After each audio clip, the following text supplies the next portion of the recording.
Encontranos en Facebook como Hora Libre y en Twitter @FM Hora Libre. Bueno, y acá estamos, seguimos en Hora Libre de 19 a 20 horas como todos los martes en esta tarde calurosa del mes de julio, el último programa del mes. Y nos están acompañando Agustina Cufia y María Ana Ventura, directoras de DAN Comunicación, que veníamos teniendo una charla súper interesante durante la primera parte donde, bueno, contaban un poco cómo se fueron especializando en temas de sustentabilidad y en el desarrollo de los contenidos, pero hoy ya no están únicamente abocadas a lo que es desarrollar un reporte o armar un plan de sustentabilidad, sino a otros aspectos, ¿no? Y me gustaría que me cuenten un poquito más de esto, de la diversidad de las cuentas que manejan, qué tipo de trabajos desarrollan, y bueno, eso básicamente, a ver, para empezar. Bueno, no, ahora, como te contábamos, se tuvo que ampliar mucho el aspecto. Trabajamos desde la comunicación offline, Sí. online, redes sociales, prensa. Estamos trabajando con clientes como el ITBA, Sí. el Instituto Tecnológico de Buenos Aires, con Ericsson Latinoamérica, Sí. con, a ver, ayúdame, dígame. Sí, estamos haciendo estamos trabajando con algunos clientes nuevos también, con BAF, estamos haciendo una campaña interesante sobre nutrición y alimentación saludable para los empleados. Estamos trabajando también ahora con un cliente nuevo, con Aramark, Sí. que es una empresa americana Sí. que brinda servicios de catering para distintas empresas. Así que la verdad que muy interesante. Está bien. Ahora vamos a incorporar, tenemos en comunicación telefónica a Javier García Moritán, si quieren ponerse los auriculares para poder escucharlo a él. Él es gerente de sustentabilidad de Nidera. Javier, ¿me escuchás? Carla, acá estoy, ¿cómo andan? ¿Qué tal? ¿Cómo estás? Carla Goglia, bueno, es mi nombre y estamos en Hora Libre y estamos acá con la presencia en el estudio Mariana Ventura y Agustina Cofia, que son las directoras de DAN Comunicación, que bueno, entiendo que se conocen bastante porque han trabajado juntos. Hemos trabajado juntos y con Agustina puntualmente hemos sido colegas cuando ella todavía estaba en el sector privado, así que sí, a las dos las conozco mucho y son grandes amigas en el mundo de la sustentabilidad. Bueno, buenísimo. Javier, en principio quería un poco preguntarte que nos cuentes cuáles son los pilares de la sustentabilidad para Nidera. Bien, bueno, los pilares de la sustentabilidad para Nidera en realidad surgen de un análisis ya que llevamos haciendo en los últimos años, Sí. en donde creemos, digamos, estamos convencidos de que esos pilares no pueden surgir exclusivamente de una determinación que uno hace puertas adentro, sino a partir del diálogo y la indagación de expectativas de los públicos de interés, como así también cómo esas expectativas impactan en relación al negocio que uno lleva adelante, ¿no? Claro.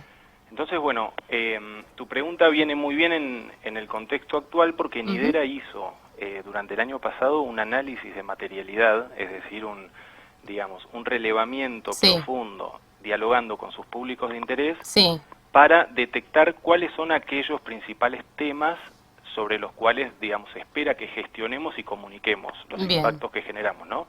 Y bueno, y de ese modo hemos establecido una serie de 12 puntos primordiales que son los que nos orientan a la hora de rendir cuentas de nuestro desempeño, pero fundamentalmente han dado paso a una estrategia en sustentabilidad de 5 años, ¿no? Entonces, los puntos principales, digamos, hay un foco de desarrollo de nuestros impactos y gestión de nuestros impactos ambientales. Sí. Hay un tema muy importante que tiene que ver con la innovación agrícola y cómo la biotecnología, digamos, puede ser respuesta a un mundo que se encamina hacia la escasez de recursos, ¿no? Y de alimentos.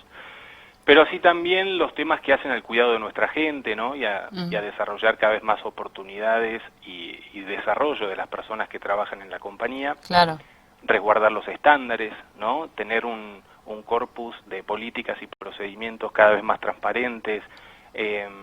Digamos, es un conjunto de temas. Por supuesto que el compromiso con nuestras comunidades, Sí. Y ni hablar de lo que hoy se conoce ya como seguridad alimentaria. Claro. Y cómo podemos promover una empresa productora de alimentos, Sí. Instancias de mayor equidad, acceso y seguridad para, digamos, en el consumo de alimentos. Y me decías que es una estrategia a 5 años, o sea, esto fue a partir del año pasado. La estrategia es 2015-2020. Es la primera vez 2015-2020. que tenemos una estrategia en sustentabilidad, ¿no? Nosotros...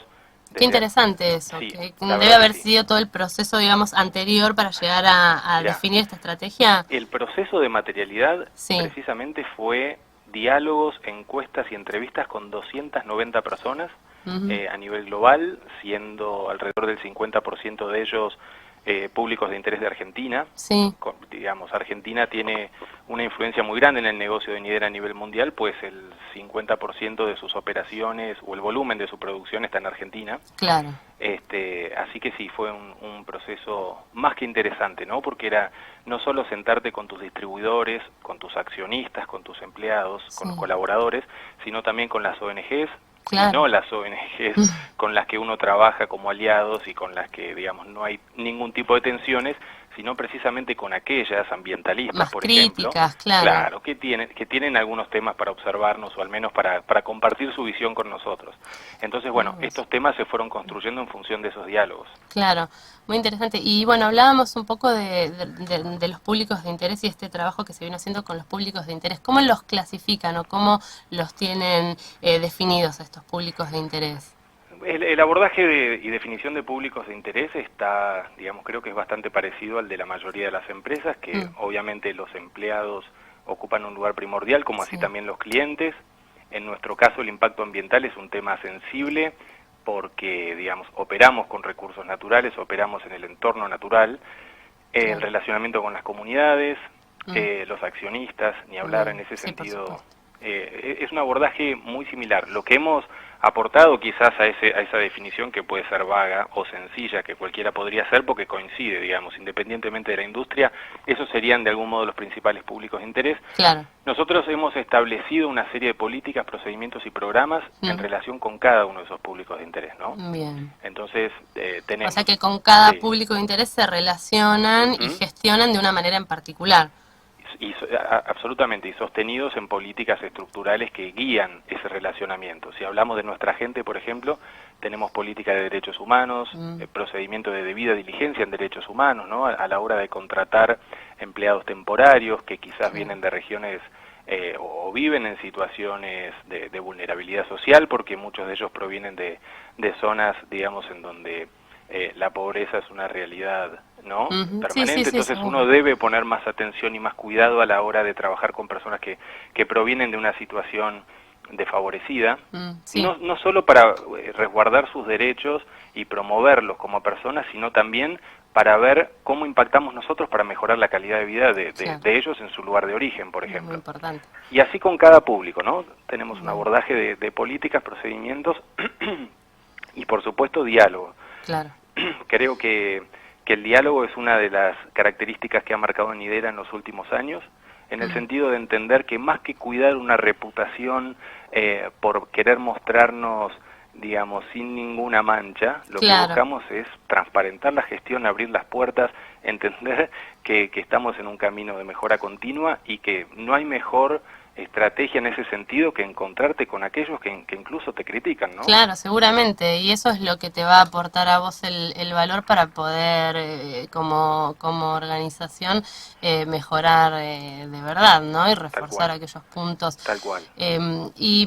Veníamos hablando acá con Marian y con Agustina con respecto a la manera y las estrategias de comunicar la sustentabilidad, ¿no? Sí. Y un poco abordábamos la cuestión de lo técnico, desde el armado de un reporte, el relevamiento de todos los aspectos para reportar, y desde otro lado lo comunicacional y cómo abordar el tema de cómo contar lo que se hace. ¿Cuál es la mejor estrategia o la estrategia que ha encontrado Nidera para ir comunicando la evolución de la sustentabilidad? Bien.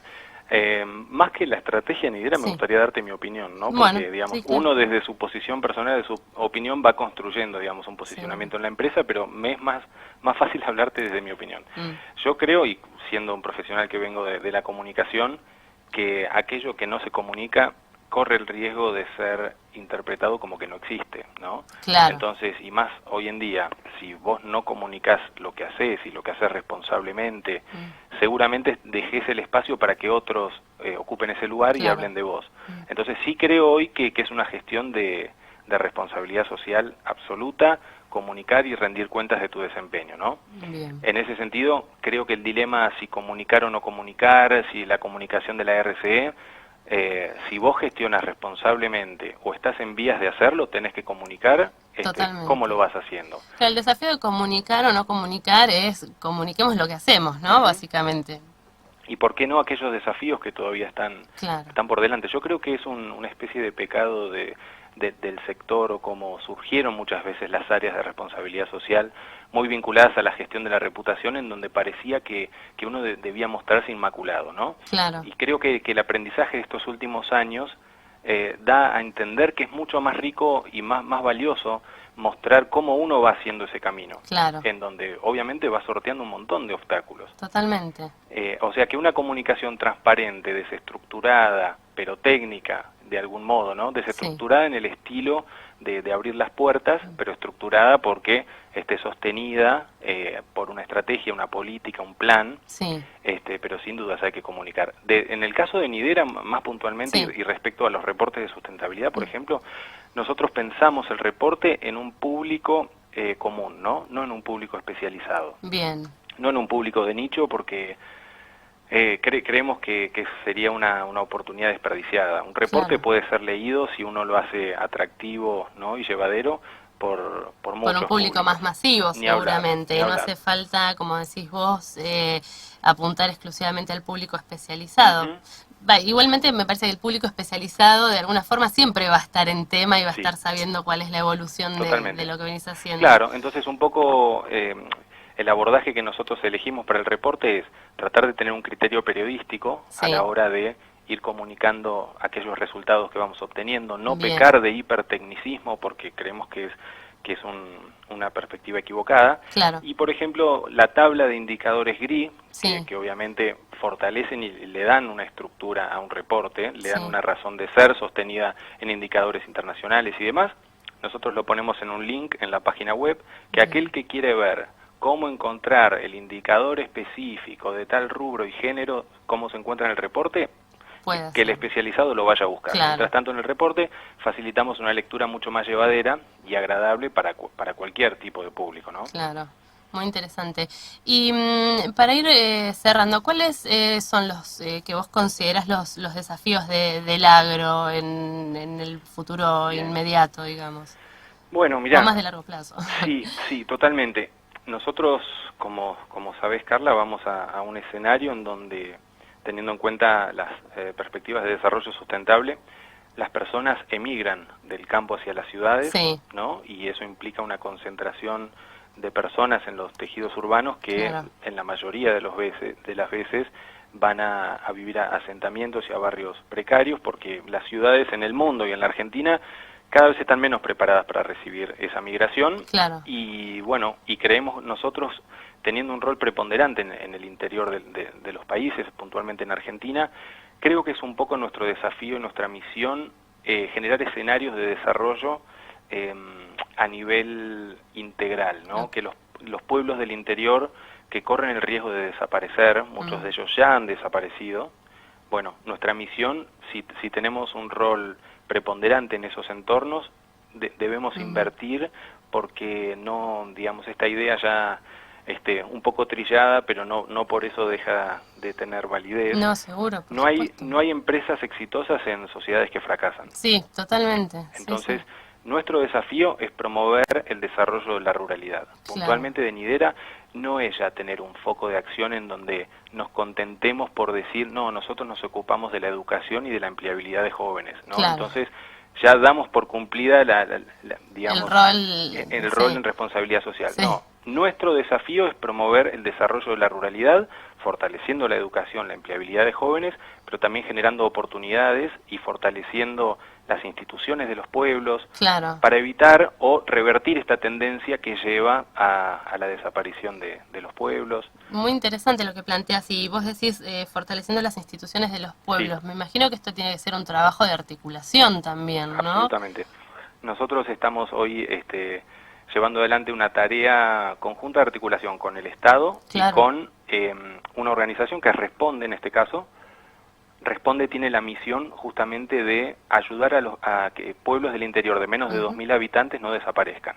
Entonces, ahí hacemos un trabajo conjunto en donde Responde y sus geógrafos y antropólogos hacen un relevamiento Sí, de las instituciones, un relevamiento estadístico creíble y veraz, sí, en donde lo primero que observamos es un análisis de cómo está la situación del empleo, Claro. el acceso a infraestructura, servicios, edad de promedio de los habitantes. Bueno, y con ese análisis, ese diagnóstico, lo primero que hacemos es presentarlo ante las autoridades políticas. sí, Qué mejor que ese documento para la inversión en políticas públicas de un municipio, de una Claro. provincia, y al mismo tiempo en conjunto, porque proponemos una presentación en conjunto de ese análisis, comenzamos a analizar de qué manera podemos contribuir, sí, asociándonos siempre con expertos en la materia, ¿no? perfecto. Por ejemplo, si en un pueblo detectamos que digamos no hay actividad cultural, no hay una oferta cultural, Sí, digamos, qué cómodo sería o qué acostumbrados estamos a escuchar que como no es mi foco de acción, Sí. no me ocupo de eso. claro. Nosotros, bueno, en un pueblito de la provincia de Buenos Aires que se llama Zaforcada, Sí. que tiene menos de 500 habitantes, Muy chiquito. la mayoría de las personas no tenían una actividad que hacer, sobre todo aquellas personas amas de casa, las mujeres que por ahí sus maridos trabajan, en algunos casos son sociedades un poco machistas. Sí. Bueno, generamos un espacio junto al Instituto Manuel Munier, que es un instituto que promueve una filosofía humanista, para que las personas del pueblo tengan un espacio para repensarse a sí mismos, Sí, repensar sus vínculos, ver en conjunto, ¿no?, comunitariamente hacia dónde queremos ir. Y bueno, estamos generando un taller de reflexión comunitaria en el pueblo, además de seguir trabajando, por supuesto, en las líneas de educación, Claro. de generamiento de emprendimientos, de apoyo a nivel institucional del pueblo y sus organizaciones. Bueno, estamos trabajando, por ejemplo, en cultura, en ese caso. ¿Cómo dijiste que se llamaba el pueblo? El pueblo es Zaforcada. Zaforcada. Zaforcada queda a 15 kilómetros de la ciudad de Junín, provincia de vos. Buenos Aires.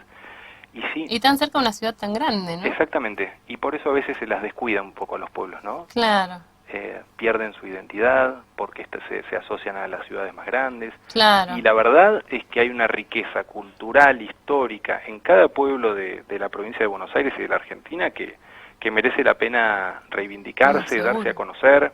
Vos imaginate el orgullo de los habitantes de Zaforcada después de que pusimos online en un sitio web que es la página de Responde, ¿no? Y Sí, tienen un área en su página web que se llama La Argentina que aparece. sí, Bueno, y hay una página especial dentro del portal que es sobre Zaforcada, la Mirá historia de vos, Zaforcada, claro. sus personajes más emblemáticos, sus instituciones con más trayectoria. Entonces, bueno, creo que hay distintos pasos que uno tiene que ir haciendo, pero lo importante es estar en movimiento y, digamos, Totalmente. y dejarse interpelar por las realidades con las que uno trabaja y los entornos en los que uno está inserto. totalmente.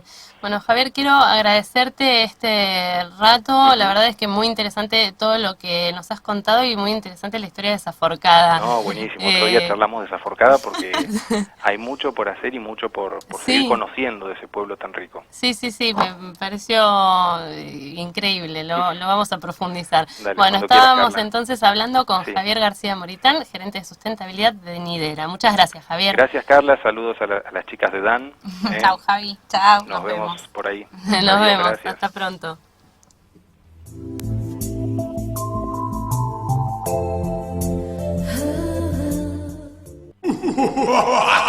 RPLM, RPLM 939 www.radiopalermo.com.ar.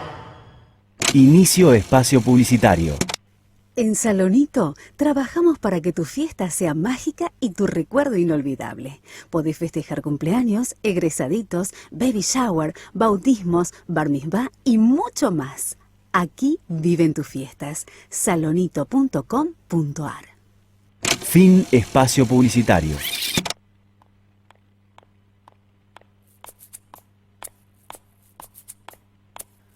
4 consonnes et 3 voyelles, c'est le prénom de Raphaël. Je le murmure à mon oreille et chaque lettre m'émerveille. C'est le tréma qui m'ensorcelle dans le prénom de Raphaël. Comme il se mêle au A, au E, comme il les entremêle au L. Raphaël a l'air d'un ange, mais c'est un diable de l'amour. Du bout des hanches et de son regard de velours. Quand il se penche. Bueno, y acá seguimos en el último tramo de Hora Libre de este martes de julio. Muy interesante la conversación con Javier. La verdad es que la historia de Saforcada me pareció muy curiosa. Y lo que él contaba de los pueblos chicos y la desaparición, no lo podía aportar a la charla porque lo leí hace poco y no me acuerdo dónde, pero yo estaba leyendo que hay un pueblo, creo que también del interior de la provincia de Buenos Aires, que regalaba casas para promover que la gente se fuera a vivir allá para no desaparecer. La verdad es que es increíble pensar que eso esté sucediendo. Y eso es un gran desafío tanto para los pueblos como para las ciudades que tienen que recibir a todos esos caudales de gente. Claro. Sí, también qué oferta hay para los jóvenes, ¿no? Porque precisamente nosotros trabajamos con Rizobacter, que es una empresa también del agro, que está en Pergamino, y hablábamos un poco de eso. ¿Qué pasa con los jóvenes en Pergamino, no? Porque, digamos, y eso que también es una ciudad importante. Y sin embargo, migran, se van a Rosario, se van a Córdoba, o vienen a La Plata, o vienen a Buenos Aires a estudiar por la oferta académica, y muchos deciden quedarse, entonces no vuelven a la ciudad. Claro, ellos están trabajando también en esto, en lo que tiene que ver con el desarrollo de la oferta académica, de las oportunidades laborales, de Rizobacter, que está en Pergamino, y otras empresas, para que los chicos empiecen a encontrar oportunidades en su ciudad de origen. Y me parece que ese también es el desafío del interior del país. Totalmente. Y un poco también lo que conversábamos de cómo excede la responsabilidad final, ¿no? de la compañía, cómo hacerse cargo de una situación que... Sí, es un actor social más, exacto, ¿no? Y se tiene que, digamos, hacer cargo de los temas que le suceden alrededor, como cualquier otra institución que forme parte de la comunidad. Sí, la frase que dijo Javier, que es muy fuerte, que es: no hay empresas exitosas en sociedades que fracasan. Eso es clave. Definitivamente. Bueno, para ir cerrando, teníamos una anécdota que yo quería que me cuenten un poco, que fue cuando estaban empezando hace no muchos años atrás, porque hoy soy una agencia muy exitosa, pero no hace muchos años que de vida. Sí. ¿Y cómo fue la primera cuenta que consiguieron, o la primera cuenta más importante? Sí, nosotros en realidad empezamos en 2011, la inversión fue muy baja, era de ahorros nuestros, eran 8.000 pesos de ahorros, y todavía no teníamos oficina, estábamos cada uno en su casa, trabajando, y surgió la oportunidad de participar de una licitación para Ericsson Latinoamérica, un cliente regional, y la verdad es que éramos nosotras dos y nuestra alma, y dijimos, bueno, lo podemos hacer, nos pedían un equipo de redactores y editores nativos, así que salimos porque eran un servicio de comunicación interna en inglés, portugués y español, así que teníamos que salir a buscar equipo. Gente que, claro, sí, y básicamente participamos de esa licitación rápidamente, y la verdad es que en poco tiempo... Sí, fue una licitación larga, fueron meses de pruebas y hacer contenidos y bueno, y participamos en una licitación contra agencias de toda la región. Agencias muy importantes también, me imagino, con estructura ya montada, armada, tal vez, en algunos casos. Exacto, y nosotros éramos como la gran historia del garage. Bueno, nosotros éramos en mi dos ambientes de Recoleta, gracias mamá,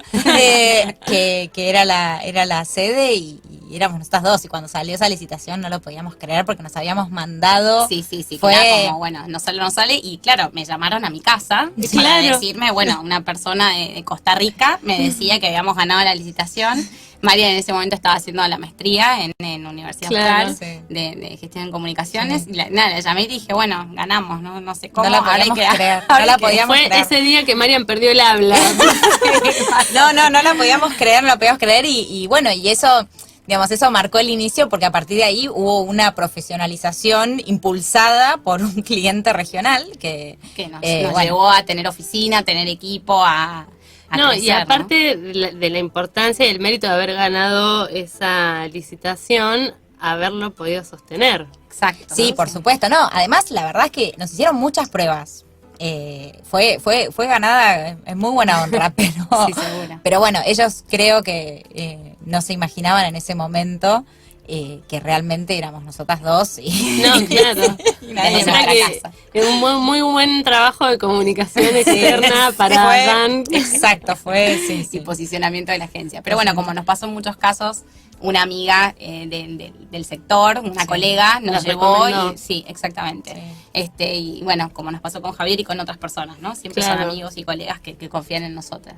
Claro. Bueno, chicas, les quiero agradecer por haber compartido esta tarde de hora libre con nosotros, conmigo y con la audiencia. Un gusto haberlas tenido acá. Bueno, Gracias, muchas gracias, Carla. Carla, por invitarnos, un placer. Un placer. Lo mismo, les recuerdo para los que nos estaban escuchando, hoy nos visitaron Agustina Cufia y Mariana Ventura de Dan Comunicación. Así que bueno, en algún momento ya las volveremos a tener por acá, seguramente para abordar Encantadas, distintos temas. encantadas. Para mí también. Y bueno, les quiero agradecer a todos por habernos acompañado una vez más. Los esperamos el próximo martes, como todos los martes, a las 19 en FM 93.9, Radio Palermo. Esto fue Hora Libre.